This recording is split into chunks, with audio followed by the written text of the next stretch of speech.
Capes on the Couch podcast is for entertainment purposes only. Dr. Issues is a psychiatrist, but he is not your psychiatrist and does not have knowledge of your individual situation. For any personal mental health concerns, please consult your own healthcare providers. For medical emergencies, please call 911 or the designated number in your area immediately. Remember that you are not alone and help is out there.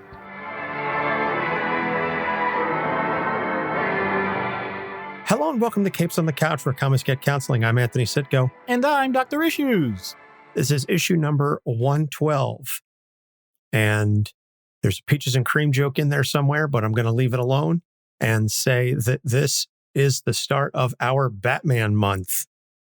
Our month devoted entirely to the Dark Knight. And the reason for the special Batman month is because it is our third anniversary.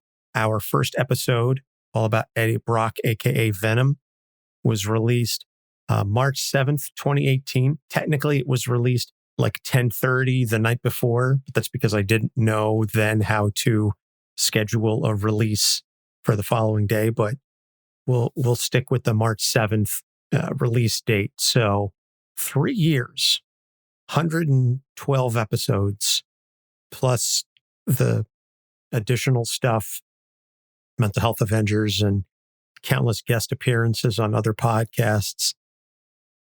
It's been a really amazing ride. And I know we talked a lot about that in our 100th episode, which was our sort of recap and thank you to the fans. But it still gets me excited thinking about the impact that we have and the fact that so many shows I know that were around when we started aren't doing it anymore. I have an entire folder of promos for shows that we promoted at some point during our run, and they've shuttered for one reason or another, and we're still here. Yep. For whatever reason, we are very stubborn. I mean, I could tell you why I'm stubborn, but you're not my therapist, so. That's right. But I am your best Dr. friend. Issues is not your therapist. He's not your psychiatrist and does not have direct knowledge of your medical issues. So yeah, we're 3 years down. In fact, the day that we're recording this, February 20th, is the third anniversary of starting our Twitter account, because I got that notification this morning when I logged in. Wow. We got to get ahead of the game a little bit before we actually release the episodes. That's how you're supposed to do it with social media. Anyway, this is the first episode of our Batman month, and we've got some really exciting stuff to come, some of which we'll tell you about at the end of the episode because the plans are locked in, and other stuff still working on it. So yeah, I'll give you a hint though. It has to do with the Cape Crusader. Oh, damn. See, I thought we were talking about the Dark Knight. Oh, okay. No, we're definitely talking about the detective.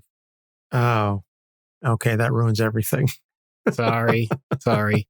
We'll be sure to introduce the next episode about Bruce Wayne. Yes.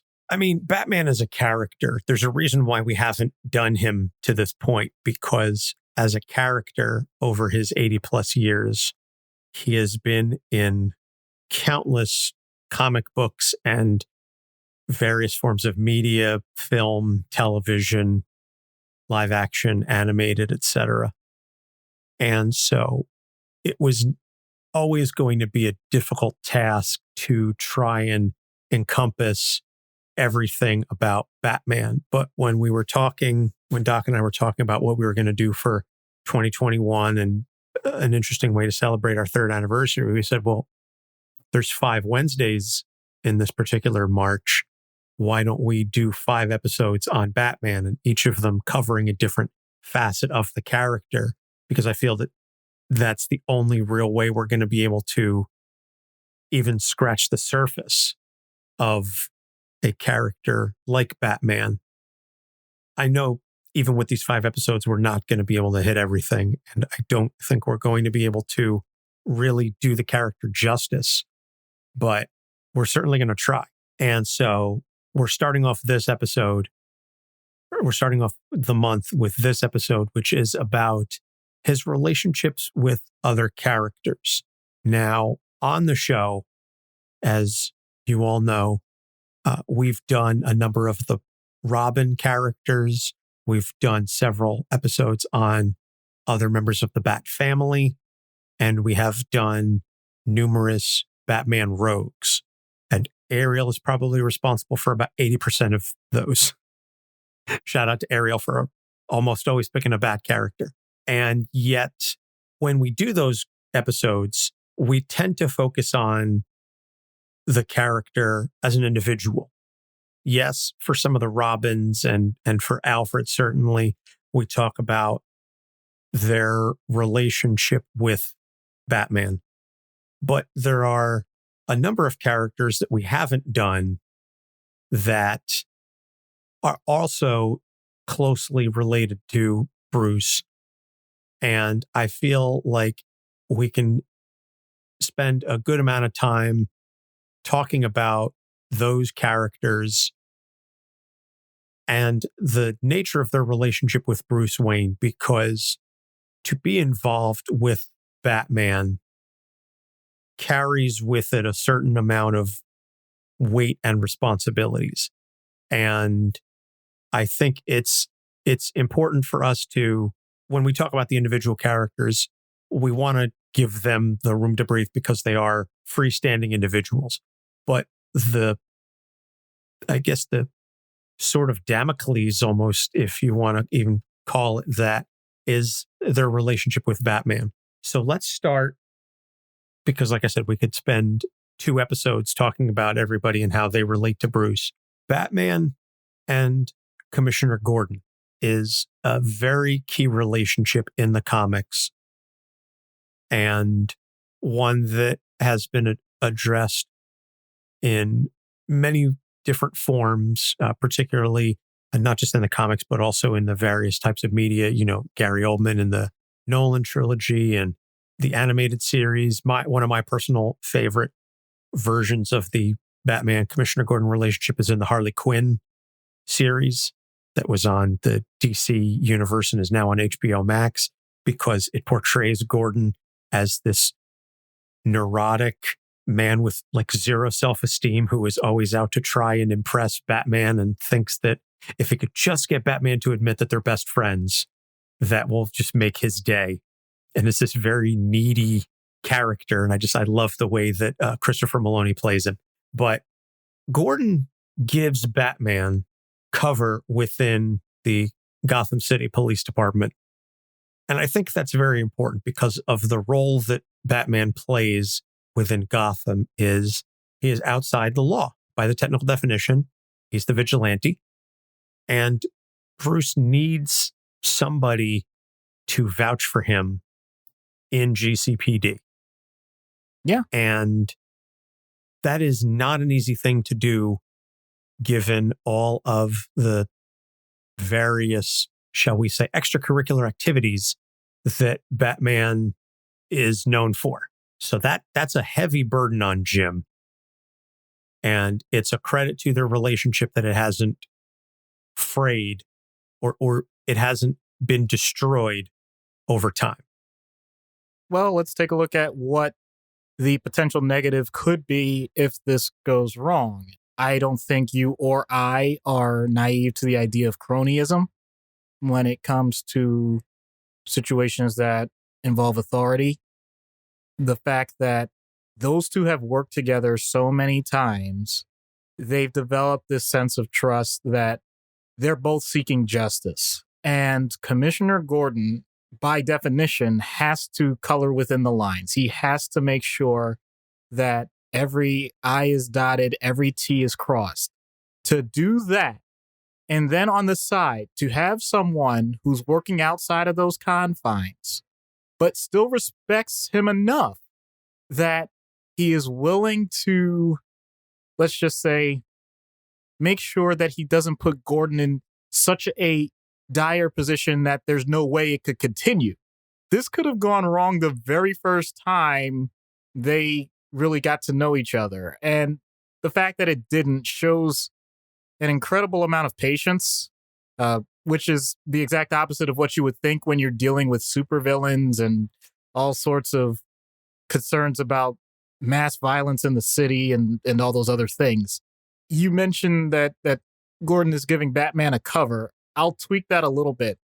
I would say Gordon is giving Batman a platform. He's actually allowing him to demonstrate that just because someone else does something a little different than what we're used to, that doesn't mean it can't have a positive effect.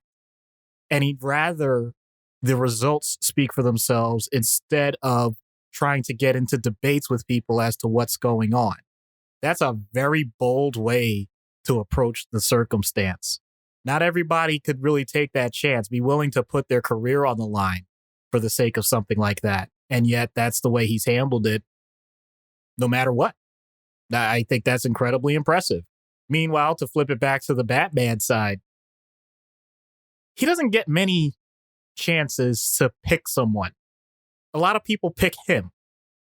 People are going to come after him. People are going to make him a target. And when it comes to the police, you got to figure they want that cowl on their mantle.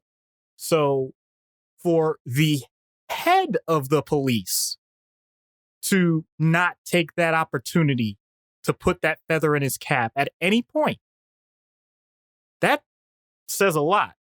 And I know it's going to get into the second part of this discussion, but I'm not exactly sure someone who's decided all along that they are going to make sure they use intimidation in the fact that criminals are a suspicious and cowardly lot, that they would go ahead and use that formal platform and be comfortable doing it over and over again. Because although it's true, if a regular beat cop catches him, it's still a risk. But knowing that you have someone else even above them and you can say that I think we'll be able to work something out, that allows a lot of freedom in decision making, a lot of freedom in terms of just how much you're willing to put in the effort, knowing that someone like that has your back. So it's mutual for sure. And it's absolutely amazing over the years just how far that's gone. To tie it into our reality, when you have someone that is your, and I'm not using this as an insult, I'm saying if you've ever heard the term work spouse, that is something that you have to take incredibly serious. It means that you're tied at the hip with someone professionally and you know that you're in it together and you're going to continue to make things work because that's exactly what you do with those types of relationships. I like the comparison to a work spouse. Having said that, I think it's a one-sided relationship in that respect from Gordon to Batman, because I don't think that Bruce views Jim like that. He trusts him. He absolutely trusts him. And we saw that during Endgame when Batman died and Jim was the one to take up the mantle among obviously many others. But I think it's much more from Jim's side that Jim considers Batman to be the work spouse. I think if Batman had to say somebody was his work spouse, it would be either Alfred or Dick. Right. That's a great point. But I think that's true for many dynamics in the sense that if you have a middle manager and then you have the VP and then you have the CEO and then like all organizations have certain layers, and it doesn't necessarily mean that just because you're on different layers doesn't mean that you can't have some level of mutual understanding. It's not even. I'm not claiming it's even. I'm just pointing out it's that close knit. It's that tight. Okay. That's totally fair. The next thing that we can discuss with respect to the Batman and Jim relationship is much more even-handed in that both men provide the other with an honest ear. And I think that's why their relationship, even though there's a certain level of, I can't say distrust, but, again, the idea that Batman is the vigilante, the fact that both of them are willing to say to the other, I think you're going too far in this. I know Jim is certainly willing to tell Bruce if he thinks he's stepping over a line because that's his job.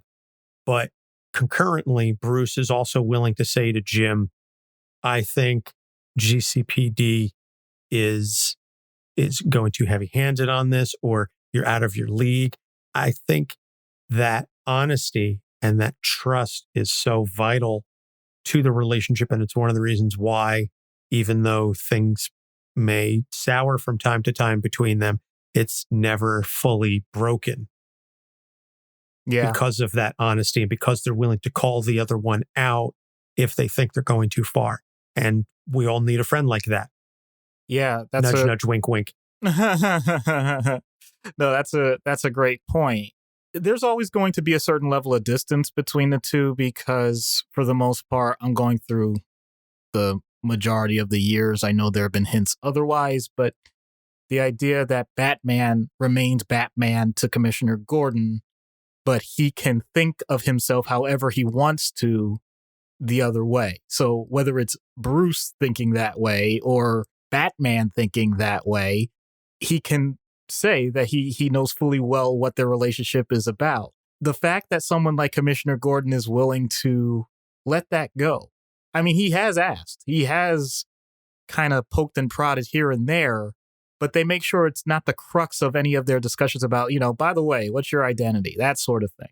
And so the ability to keep that distance, but maintain that you have to have this person in your corner, that's unique. And often that can lead to the type of relationship where you're trading places in terms of feedback and mentorship even. So one of the best things you can have, and this may sound counterintuitive, is to have someone who doesn't quite think the way you do. You can often come to similar conclusions. You can have similar motivations and agree for the most part.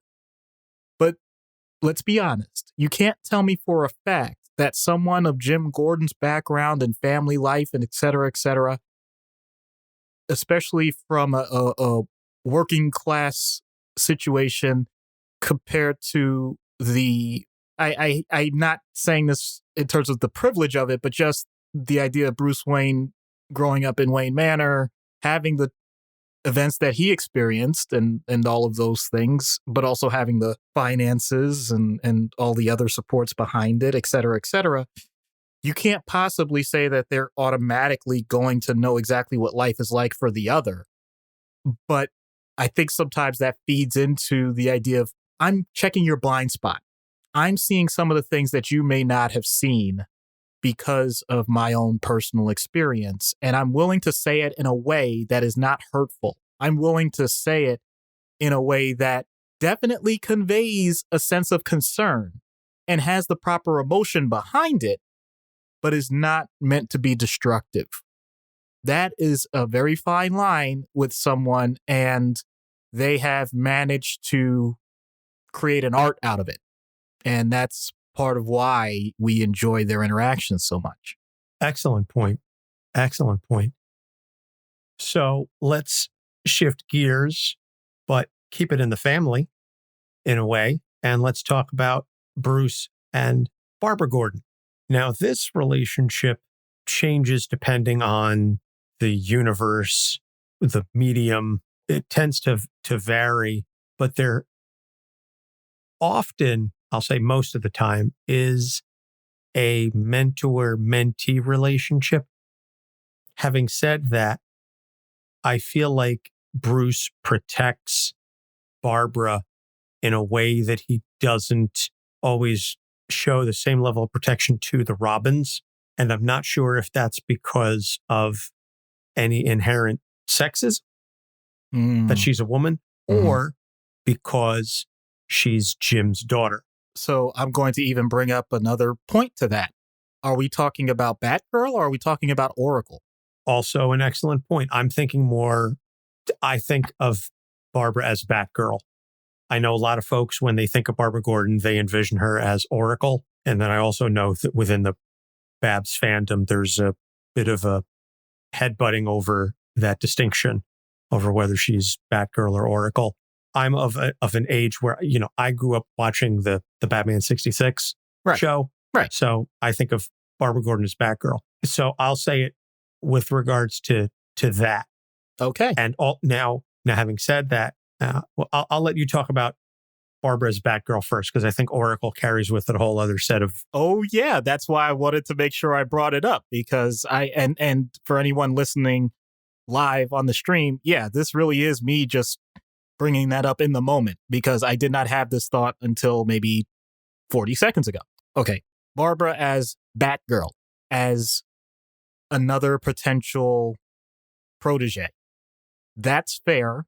And we've seen that. We have seen it with the Robins, and everyone is unique. I'm not trying to just throw her in with the exact same category as them, but I will say this. You mentioned it, and I wouldn't necessarily call it misogynistic intentionally, but we also have to remember the era that this was written, and therefore there is going to be a certain hint of that. But let's go ahead and put part of a positive spin on it with empowerment, because the way Barbara has approached things, she has pretty much made it clear her job was to do things herself. She wanted to know, what can I do to help a particular situation, but not how may I assist you, sir. There's a difference there. So when you approach it that way, it definitely creates something awkward with Bruce, only because at this point he has had much more consistent interactions with the men in his life. I'm not saying that chauvinistically either. I'm just pointing out the obvious in terms of the number of contacts as opposed to being with Barbara. But the idea now that you are, let's just call it what it is, you're intentionally obscuring part of another person's situation from someone that you also hold a unique relationship with. That is something that you take it out of the comic book world, and that's not exactly something we usually encourage. The first thing that comes to mind for many people is cheating. If you're cheating on someone with another person that the other person knows, I mean, that's how some murders happen. You can't, you've got to be really careful with this. And I'm not pretending to say that I know how, if he had found out in the moment, how Commissioner Gordon would react to it. But the fact that they go this far for so long tells me that there's something that they're not comfortable about. And this is where I get my own speculation. And if you want an example, I know we're going off comic with this, I apologize, but there's a great animated series episode where Barbara, it turns out, spoiler alert, she's actually having a dream in the hospital, but basically it's because it seemed like she just died landing on the hood of Commissioner Gordon's car, and he loses it. And that sounds like a potential real human reaction. And yet when she comes out of this nightmare, and she tries at some point to even have the conversation, maybe to breach the subject, her father shuts her down and basically says, hey, you're an adult. You're making the best decisions you can. And no matter what, I fully support you, and gives a wink. So it was a great episode, and I apologize that it's off comic, but my point is both of those are real. Both of those make sense. But there's a level of ambiguity between Barbara and Bruce that they don't want to tempt fate. And when you do that, you're creating tension. You're creating anxiety. And that is always going to be there. It doesn't just go away. It may fade over time because it may not be talked about all the time, but it's not like it doesn't exist. And when you have a relationship with that underlying tension, unfortunately, that means that at any point it can snap. That I'm not claiming that that's what would happen or anything, but I'm saying the potential, the fact that that is always there, is something that's going to at some point lead to increased emotional responses if we're talking about us in our lives. So I just wanted to make that parallel. Other than that, if you're talking about someone that was willing to learn, if you're talking about someone that clearly had talent, and you're talking about someone that was willing to dedicate much of her life to the cause that she believed in, then I think they were simpatico. I think that her and Bruce, go very well together. I have nothing negative to say about that. And her independence streak works very well, making sure that she's not under the thumb of someone like Bruce. So I think those are wonderful things.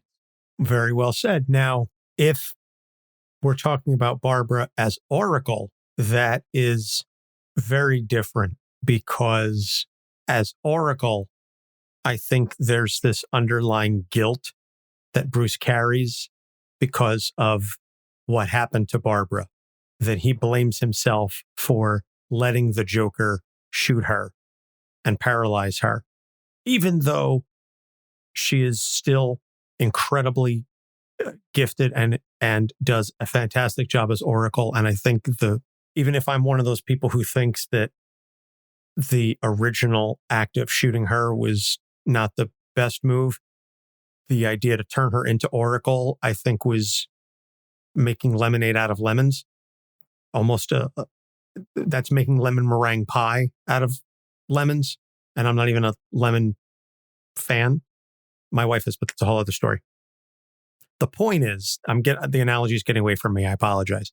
The point is, Oracle is such an amazing character, but Bruce still, in spite of all of that, beats himself up, I think, inside every time he sees her in the chair.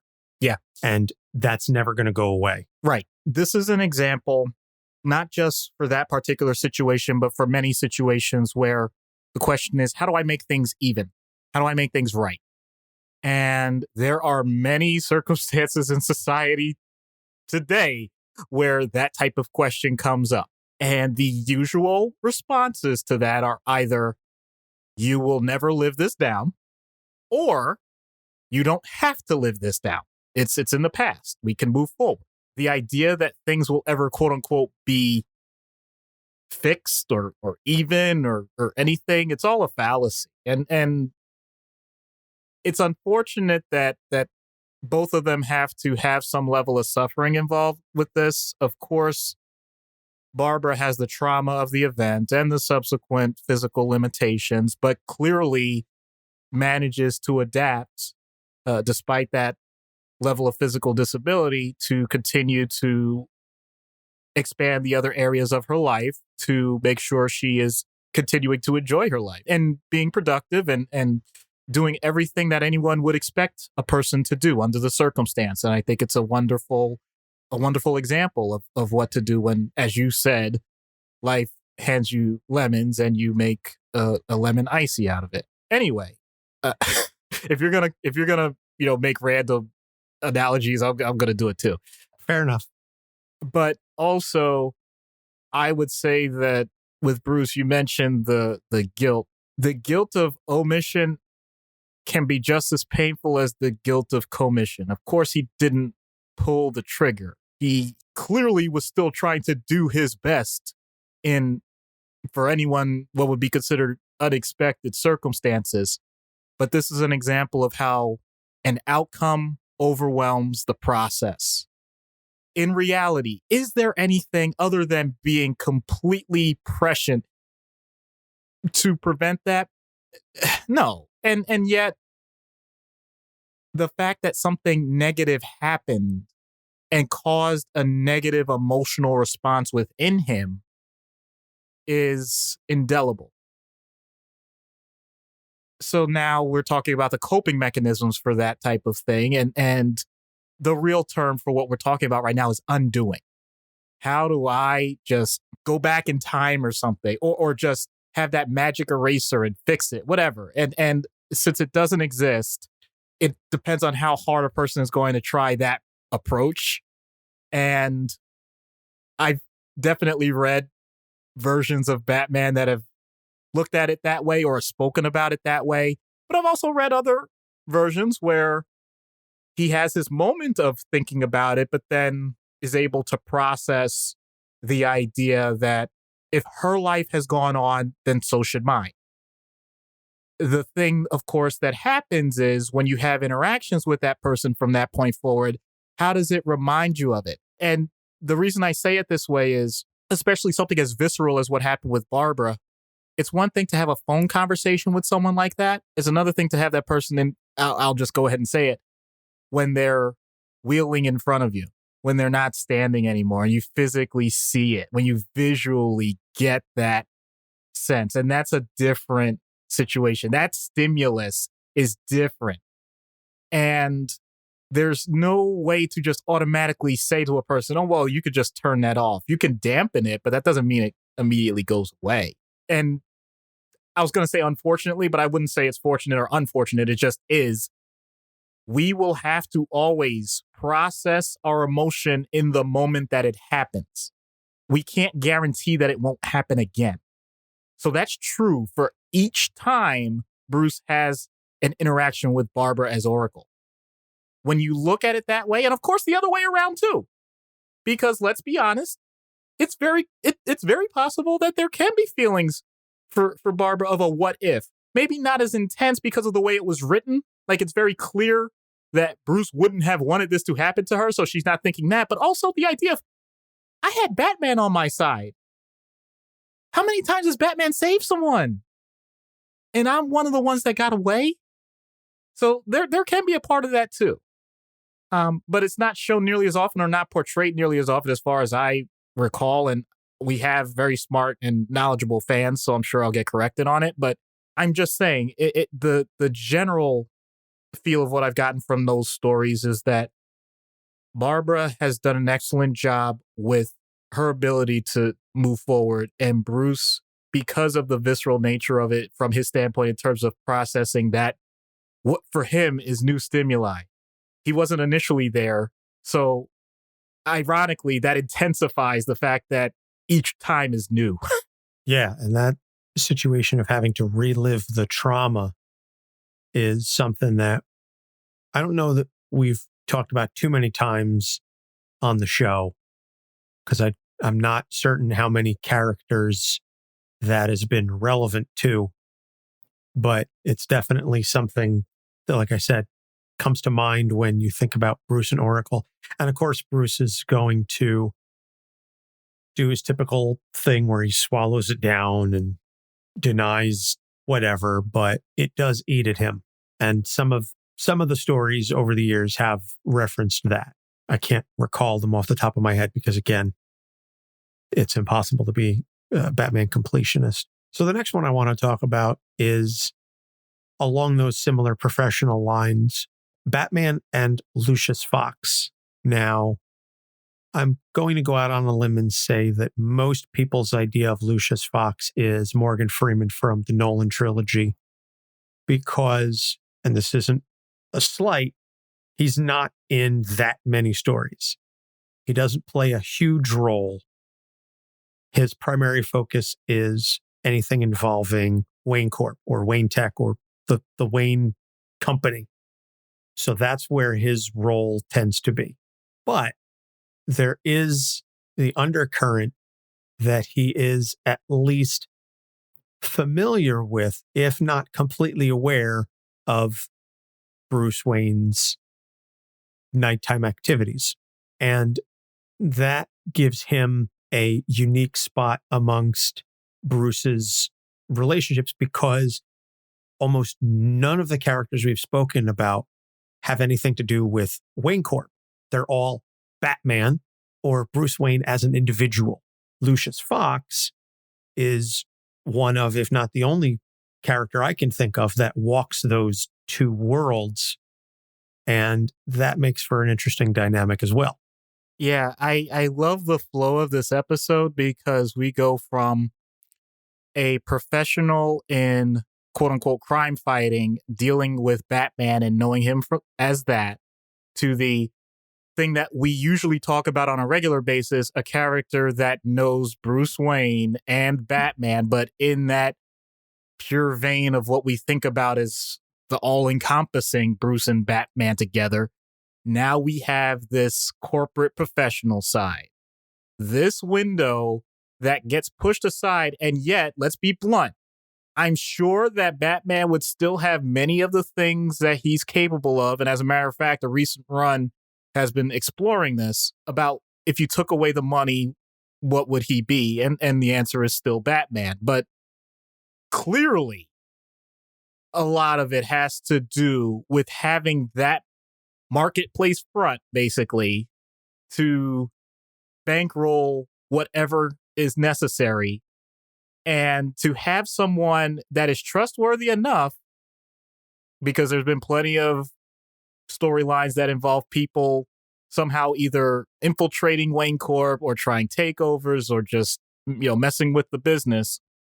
And someone like Lucius Fox being there has been incredibly helpful because he's absolutely steadfast. And the way that it's portrayed in general is that Bruce Wayne is a capable person, but clearly it's not his number one thing in his life. And there are many people in business where that's true. I don't want to make it sound like that's a negative. It's just, once again, the way it's presented. And if that's the case, someone really does need to be way more focused on those things. And Lucius fills that role. Imagine what would happen, though, if Lucius were the type of boss or the type of, because technically he can't be his boss, but he definitely ranks high enough that he would listen somewhat to him to start putting, put the screws to him and basically say, hey, instead of doing whatever it is that you're doing in off hours, we really need you to review some of these quarterly reports. Can you do me a favor? Can you actually, take a look at our last P&L statement and tell me where these $3 million for, it says mechanic expenses? What is that? You don't need to know it's the Batmobile. Just imagine, though, if he decided that he was going to make it not just professional, but he was going to make it the ultra tight, just work comes first and everything else in life comes second type of situation. We don't have that circumstance. Either Lucius gets fired, or honestly, because he probably still will want some access to it, because, Bruce is not stupid, he'd probably kind of say like, all right, but yeah, I'm going to have to step away for a little bit. And actually, I may just have to sever ties. And we might end up with a much more fragmented system. So there's a lot of ways where what I'm getting at is he could have been a hard ass, and he wasn't. And part of it has to do with Bruce's father. He was not new to the company. He's been around for a long, long time. And he's seen the development. He basically was put in charge of that development. And when Bruce was I'm sure the way it was presented was he was gallivanting, but in reality, we know he was actually doing some pretty hardcore training and going through his own experiences all over the world and doing all sorts of other stuff. He could have just said, all right, this is another young punk that doesn't get the realities of life, and I'm going to do my best to push him out. And yet their relationship is incredibly civil, if not cordial, basically saying, I'm going to allow you to live life on your terms as long as you're showing me that you're doing it from a good place. Even with the suspicion that maybe it's beyond a good place. It's a very dark place. And the fact that he is comfortable enough with his position in such a spot tells me that he has a level of maturity and perhaps even wisdom that can only be rivaled, dare I say, by someone like Alfred who's shown that. It's just from a completely different angle. And he doesn't even need to press on whether or not he needs to be more involved in it. The idea that you may or may not have something going on in the background and you're willing to let it ride out because you have, once again, here's that word again, a level of trust in the people involved that you're willing to delegate. Let's call this the nighttime delegation. This is the night shift. And you're willing to delegate and not micromanage and recognize that you have instilled at least that certain level of confidence, or they have the confidence in you as well, that they don't just automatically come to you for every single little thing. That is amazing. That is powerful. And for those of you out there that work with people, you know what I'm talking about. It's something to really aim for. When you have a workforce, whether you're on the top or you're in the middle or you're on the bottom, whatever it is, when you have a workforce that recognizes that we all have a job to do We're in it together, and we're going to check on each other. We're going to make sure that we're each doing what we're supposed to, but we're not going to get so nitpicky that we're going to start making our lives miserable together. That's a pretty good way to be. I work for the state. I wouldn't know anything about that.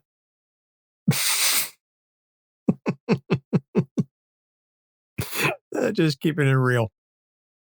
Now, it's funny that you're talking about trust, because I think the next relationship that we're going to discuss is absolutely 1000% based on trust, but it's very fascinating how they got there.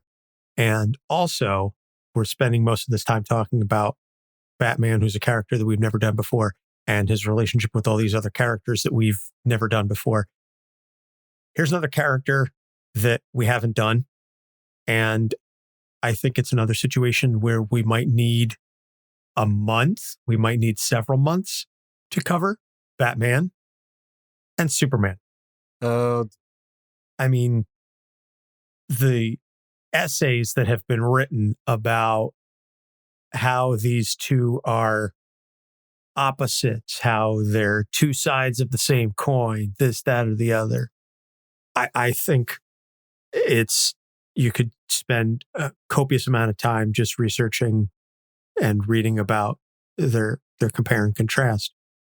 But it ultimately comes down to the fact that they have very different views of how to accomplish the same goals. And yet they still are willing to work together.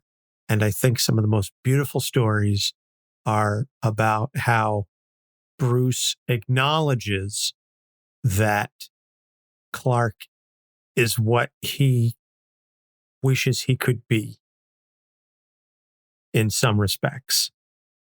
And Superman understands Bruce's trauma and loves him because of, not in spite of it. I'm a little speechless because once again, to get into how the sausage gets made, Anthony threw this one in while we were recording, which is fine because I know we do this anyway, but this one is the thing that, I'll be really honest here, is what kept me reading comics at a time where I was considering just totally letting it go. There were so many Elseworlds kinds of stories that involved Batman and Superman, and they just seemed to have the same undercurrent, the same essence that permeated, and it was wonderful for me because it let me know that I'm not the only one that thought of these characters in this way, that many people, dare I say most people, think of these characters in this way in terms of the dichotomy. Small town living, very wholesome, loving parents that are around the whole time, wanting to make sure that things are for the best and showing the goodness of the world, and finding out when you have incredible powers and the ability to do just about anything, and knowing that you're not going to squander it and instead make the world an even better place. As opposed to having what in theory could be a very similar start in life, including the finances that the other person didn't have, but to have a lot of the intimacy of having those parents ripped away from you, to be in the big city lights and have a certain level of expectation and responsibility that's going to be coming up even as you're growing up and knowing it. And therefore having to find a way to deal with that trauma to the point that you dedicate your life to eradicating the wrongs of what's going on in what you consider to be an unfair world. I've done this before in other episodes, so I'm not going to hash it out all over again. But on one hand, having someone thinking that, what am I supposed to do with this naive rube that isn't even of our planet? And making sure that if he sneezes wrong, let alone have the wrong thought, we're all doomed and I have to be prepared for it.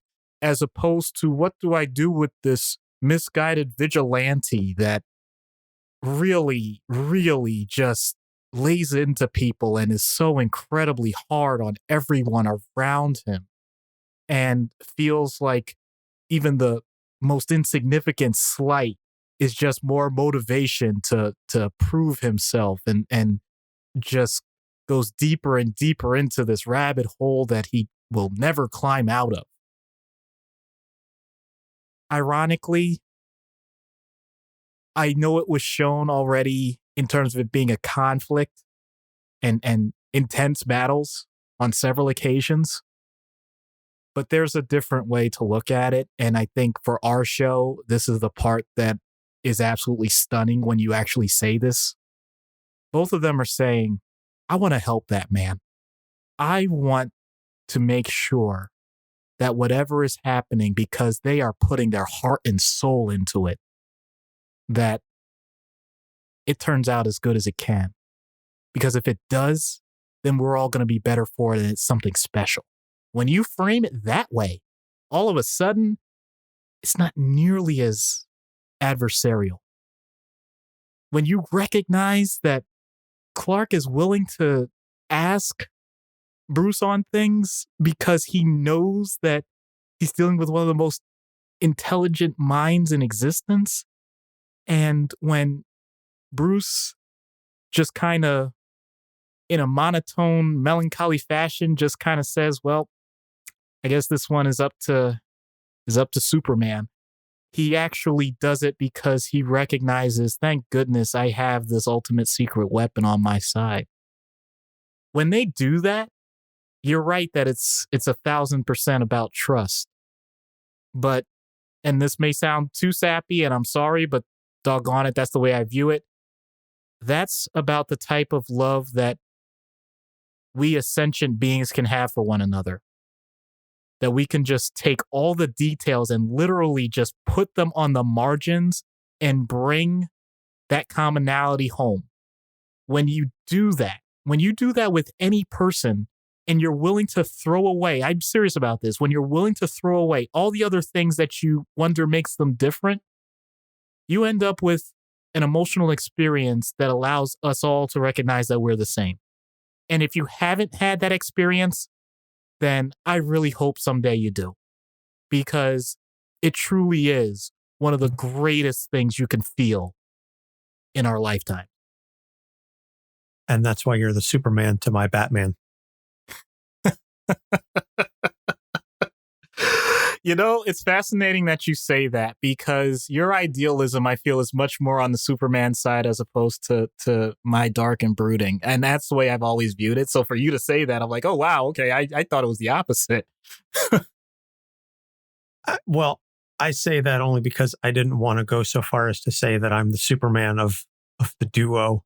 But I think it's telling that we each think of the other as the Superman and that we're the Batman. Well, I think, and I think we're going to get into this in the roundtable. Let's be real. Let's be real. If you're in the throes of, let's say, athletic competition, things like that, most people will say they consider themselves or they want to feel like Superman. But when you're talking about like one-on-one, just standard human interactions or other situations, many more people, and I don't have the numbers on this, many more people deep down, they want to be Batman. That goes back to that meme of, be yourself. Always be yourself unless you can be Batman, then be Batman. Yep. I don't want to be Batman. I want to be Captain America. I'll rephrase that. I don't want to be Batman. I want to be Moon Knight. So we've spent all this time talking about relationships with characters that have a helpful bent on Batman in some fashion, one way or another, and a positive relationship.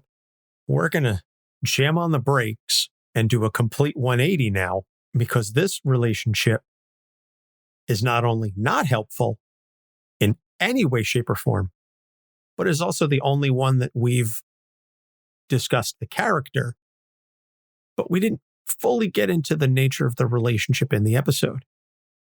And that, of course, is his arch nemesis, the clown prince of crime, the Joker. We did discuss the Joker's obsession with Batman in that episode, which was our second episode. So it's 3 years. But what does Bruce get out of the relationship? What is Batman's take? Because we understand the Joker's obsession with Batman. And we talked about this in the Joker episode, and I thought it was done very well in the Dark Knight movie of Heath Ledger's Joker saying, no, we need each other. We're destined to do this forever. Well, I'll jump in and I'll say, honestly, with Jack Nicholson's Joker, well, he didn't say it, but the point is, actually, they both said it. He said, "You made me." And the response was, "I made you. You made me first." I mean, there are so many ways that this has been brought up. Oh boy. Okay. We're going to look at this from Bruce's side then. It's because the Joker is the ultimate canvas and he gets to paint in every possible way. He brings chaos. Batman has the opportunity to restore order. He brings destruction. Batman gets to rebuild. He brings absolute murder, violence, and Batman repeatedly shows him that there is a way to go through life without wanting to kill, including him. This is the ultimate situation where someone just keeps setting up the pins and he keeps knocking them down. He doesn't have to create other goals. You could set these two up one-on-one together forever. And that's the whole point. It's fascinating because isn't that what, oh boy, this is going to sound perverse. Isn't that what so many of our relationships should be? The idea that you're going to have variations and adaptations, but you know fully well that you're going to continue to be tied, hopefully for the rest of your life till each of your last dying breaths, and it's going to be worth it. The problem, of course, is that the Joker is affecting so many people in negative ways and just doing such harm. And Batman, by not ending him or at least finding a way to contain him permanently, is somewhat complicit in theory, continuing that harm. And yet he has to balance that out with the idea that if he ever decides that he's going to end it, and there is an Elseworld story with that, which also includes Batman being a vampire, I'm not going to get into that. If he goes down that road, then unfortunately that means that breaking his tenets so directly and so discreetly after so many years of saying no, then it sets him up to say that he can break any tenet at any time. And we don't want that. So it's interesting. It's a path that he's decided to take, and it has such intense guardrails. That's dedication to just continue to say that I know that this person is so important that I will always interact with them, even when it's painful, even when it's negative. That's a level of obsession. I know we talked about Joker's obsession. I don't even know if you want to call it obsession. That's a level of, and this is where we get into the preparation, the planning, all of those things. The idea of why would he worry about every single black swan event that's ever going to happen in mankind's history? It's because he knows that it may not be that far away in just one man.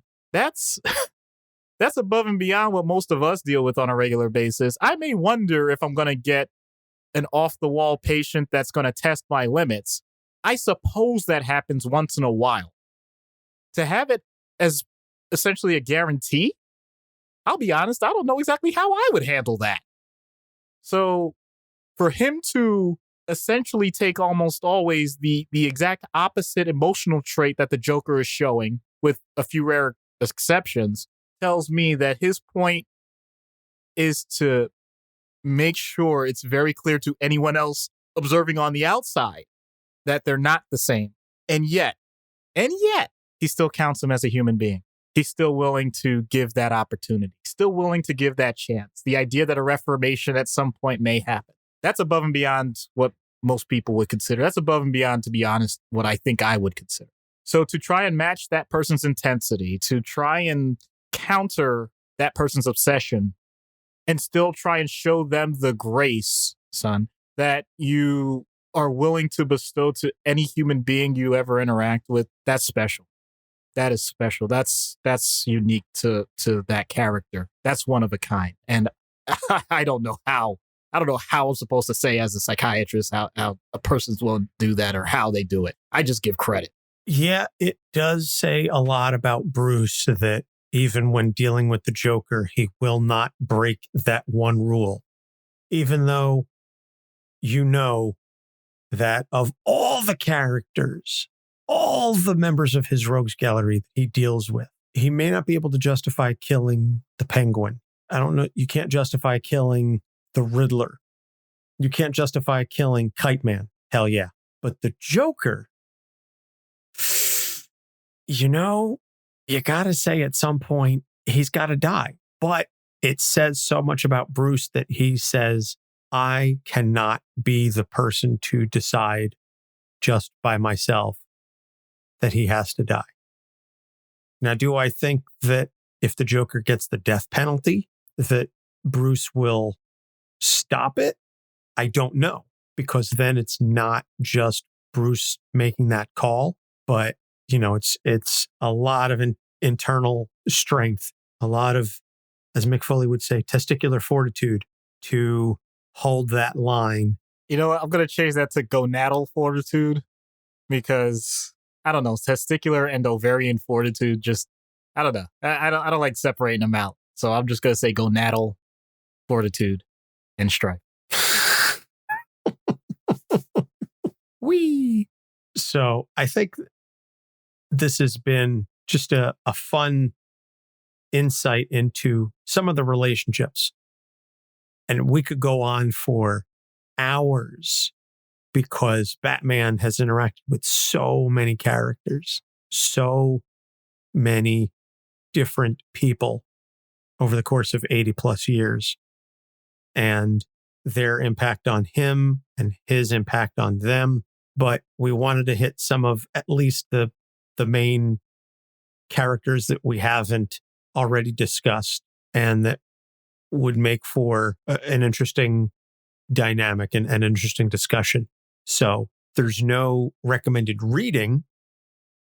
There's no treatment because it's not really an issue. Wait, I got an idea. It's not a treatment, but it's something that I would be very interested in. We touched on the fact that these are so many different spheres, and I'll just automatically say exclude the Joker. Can we get a conference table or a conference call, if it's still age of COVID, with these other characters, with Bruce? Let's think about this. You got the corporate side, you got the police side, you got the, once again, Bat family side. You know, you got the other superhero, like external superhero side. Can you imagine all these people interacting and having their own roundtable about Bruce?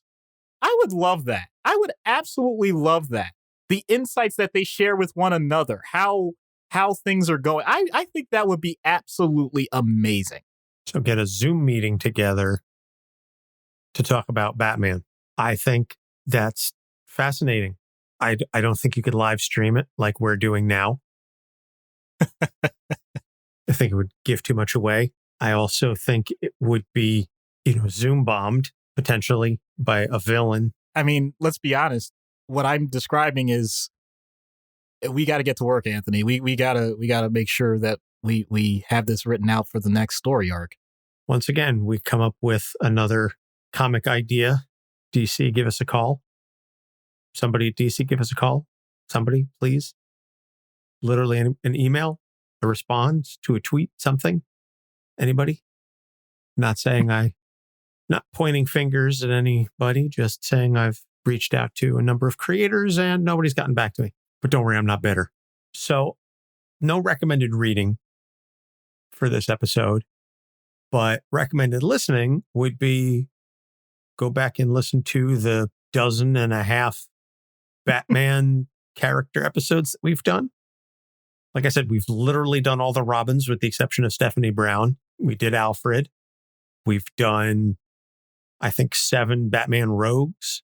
So there's ample listening opportunities to hear us talk about people in the periphery of Bruce Wayne and Batman and how they interact with Bruce and how Bruce deals with them. So All of our episodes are available on our website at capesonthecouch.com. And thanks to WordPress, now you can do a search for Robins because they're all categorized. So you can do a search for Robins. You can do a search for Bat Family. And you can do a search for Batman Rogues, I believe. And they're categorized by episode. So go to capesonthecouch.com. And if you find one, it'll bring you to, the links to the rest. So upcoming episodes, the professional roundtable, which we're very, very excited about, with Ben Stover from Popcorn Psychology and Dr. Travis Langley, who literally wrote the book on Batman and his mental issues. So that is coming up next episode. And then the Batman by the fans, so to speak, that episode where we asked you all to submit your voice messages, your comments, whatever, your memories of Batman, etc. We're in the process of compiling that and doing a sort of reaction to that. And then we've got a couple other things. Like I said, we're still hammering out some details, working on stuff, but we will. The last episode of the month is going to be something that is very, very special. It's going to take Doc and I a very long time to work on it, but it's going to absolutely be worth it. We can't wait to bring it to you. Very excited. So that's going to wrap it up. You can follow us on Facebook, Twitter, and Instagram at Capes on the Couch. Please like and subscribe and interact with us. We're live streaming this on YouTube and our Facebook page. We've got our Patreon site, patreon.com/Capes on the Couch. You can go and subscribe and unlock additional content. You can also go to capesonthecouch.com/merch, and that will take you to our TeePublic site, where you can buy some cool swag with our logos on it, or the Why Because comics, which I know Janine has a shirt that she wears and has shared it in our Discord group as well. And you can join their Discord group. We've been having a wonderful discussion going on about WandaVision, which I believe by the time this episode airs might be like done or just about done. We've been having a wonderful discussion in the Discord about all of the Easter eggs and the characters and the goings on in Westview, New Jersey. And you can go back and listen to our WandaVision episode if you haven't already started the show. So Doc, anything you want to add before we head out? At this point, no. I really am glad that we're finally doing this Bat-tacular.